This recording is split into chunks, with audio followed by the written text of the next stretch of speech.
최근 우리들은 건국 이래 초유의 사태를 연일 겪으며 과연 이 사회가 어떻게 내일을 맞이하게 될 것인지 모두 불안한 마음 혹은 걱정스러운 마음으로 사태를 심각하게 바라보고 있는 것 같습니다.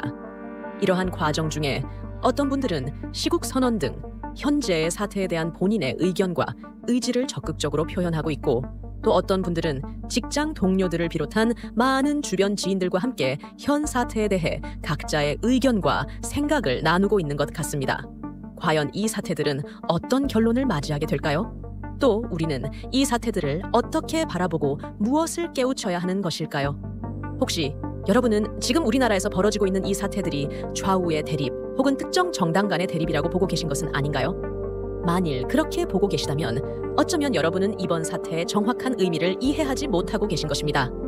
표면적으로 보면 종북과 친중을 외치는 쪽과 친미를 외치는 쪽의 대립으로 보이는 것은 모두가 잘 이해하고 있을 것입니다. 그러나 이 사태를 조금 더 근원적인 차원에서 살펴보면 엄청난 비밀이 숨겨져 있음을 알 수 있습니다. 우선 중국과 북한 등 공산주의 사회주의 체제를 추구하는 국가들에 대해 알아보겠습니다. 이들이 주장하는 유물론과 무신론은 모든 것은 물질이며 정신 또한 화학작용에 의해 일어나는 것이라고 주장합니다. 다시 말해 무신론이며 신은 없다는 것이 기본 전제 조건입니다. 그러하기에 사람을 속이든 죽이든 잘못을 심판할 신이 없기 때문에 목적을 위해서는 일반적인 사회에서도 들키지만 않으면 거짓과 살인을 정당화하는 비양심적인 부분들이 있다는 점입니다. 하지만 무신론을 주장하는 공산주의 사회주의 사상을 제외한 유신론 세계에서는 영혼이라는 것이 있으며 그 영혼을 심판하고 주재하시는 절대자가 계시다는 것을 기본 전제 조건으로 합니다. 그래서 유신론은 종교마다 조금씩 다르지만 공통적인 것은 세상 일은 영혼의 심판에 따라 업보가 생기기에 늘 조심하고 참회를 하게 한다는 점입니다. 어떤 사람은 교회에서 회개 기도를 하고, 어떤 사람은 성당에서 고해성사를 통해 죄를 뉘우치며, 또 어떤 사람은 절에서 참회 배례를 하며 자신의 영혼을 씻고 닦기도 합니다. 또한 어떤 사람들은 신앙생활을 하지 않는다 하여도 절대자에게 부여받은 인간의 양심이라는 것을 기준으로 살며 남에게 해를 끼치지 않으려 노력하면서 산다는 것입니다.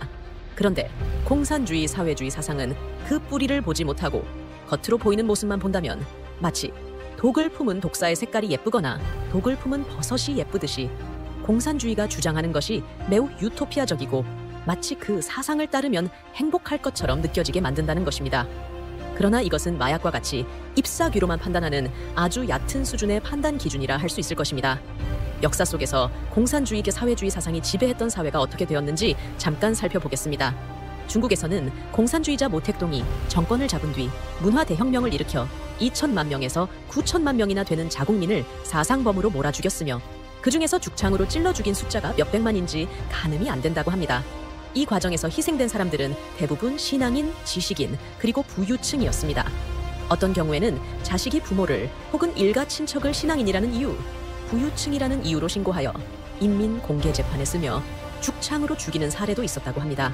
또한 캄보디아에서는 폴포트라는 공산주의자가 지도자가 되고 난 후 국가가 나서서 공산주의 실험을 본격적으로 자행했던 무서운 역사의 흔적이 있습니다. 캄보디아는 그 결과 자국민의 3분의 1을 죽이게 되는데 이 사실은 킬링필드라는 용어로 세상에 알려져 있고 오래전 영화로 다루어지기도 하였습니다. 여러분, 무섭지 않으신가요? 공산주의 사상은 이렇게 잔혹합니다. 인류 역사상 이렇게 잔혹한 사상은 아마도 없을 것입니다. 이것은 분명 사악한 악마의 사상인 것입니다. 그런데 우리 대한민국의 경우는 어떻습니까? 지난 6.25 한국전쟁 때 공산주의 북한이 남한을 강점하던 시절에 각 지방에서는 김일성에게 충성하며 함께 살아온 동네 사람들을 죽창으로 찔러 죽이는 일들이 비일비재하게 일어났다는 사실을 우리는 잘 알고 있습니다. 그리고 최근에도 공산주의 사상과 하나 되어 있는 이 사회의 많은 단체들이 죽창을 들고 나와 과격하게 시위를 하는 모습들을 쉽게 볼 수 있는 것이 현재 우리들의 실상입니다. 어쩌면 노동운동이나 사회주의 운동을 하고 있는 대한민국의 단체들과 조합원들이 스스로의 행동들이 그 뿌리 깊숙이 숨겨져 있는 무신론 사상, 즉 마신과 사단의 사상과 하나 되고 있다는 것을 알고 있는 것인지 안타까운 마음이 듭니다.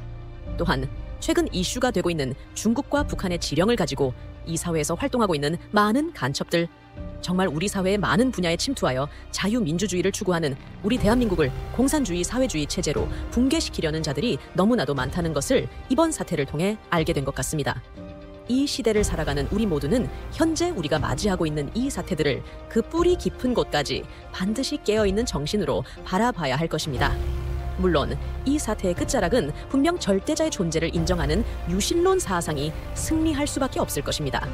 그러나 모든 사태가 정리되는 과정 중에 어쩌면 많은 이들이 그 숨겨져 왔던 모습들이 드러나 비참한 최후를 맞이하게 될 것이고, 또한 많은 이들이 동시에 진실된 스스로의 모습으로 절대자와 하나 되어 새로운 세상의 주인공들로 우뚝 서게 될 것입니다. 이 과정이 어쩌면 많은 종교계에서 언급하고 있는 절대자의 마지막 심판과 구원의 과정이 아닐까 조심스럽게 생각해 봅니다. 공산주의와 사회주의 사상의 종말이 어떻게 될지 그들의 운명이 궁금하시다면 변해버린 세상을 통해서 더 자세한 내용을 알아보시기 바랍니다. 감사합니다.